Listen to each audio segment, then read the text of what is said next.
శ్రీ లలితా సహస్రనామ స్తోత్రంలోని 689వ నామం రాజ్యలక్ష్మి మంత్రస్వరూపంలో శ్రీ రాజ్యలక్ష్మీ నమః. మనం ఇంతకుముందు నామాలలో అమ్మవారిని రాజ్య పాలకురాలిగా వివిధ విధాలుగా కీర్తించుకున్నాం. ఇప్పుడు ఈ నామంలో అమ్మవారు రాజ్యలక్ష్మి స్వరూపంతో దర్శనమిస్తున్నారు. మనం రాజరాజేశ్వరి నామం నుండి ఈ రాజ్యలక్ష్మి నామం వరకు గల నామాల సంపుటి రాజ్యలక్ష్మి విద్యను సాధకునికి అందిస్తుంది. ఇది ఒక మంత్రపరమైన రహస్యం.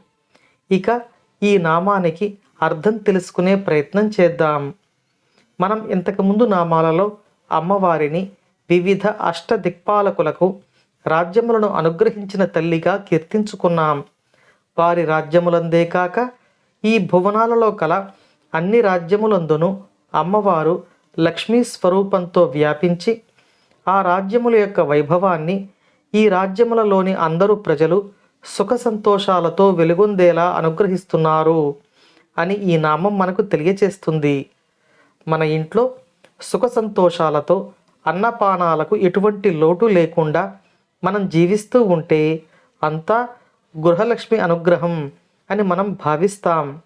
అలాగే కైలాసం మొదలుకొని ఇంద్రలోకం వరకు, చివరికి మనుష్యలోకం వరకు సకల లోకములందు వ్యాపించి ఆనందాన్ని అనుగ్రహిస్తున్న తల్లి, తన యొక్క సాధకులకు ఉన్నత స్థితిని అనుగ్రహిస్తున్న తల్లి ఈ రాజ్యలక్ష్మీదేవి.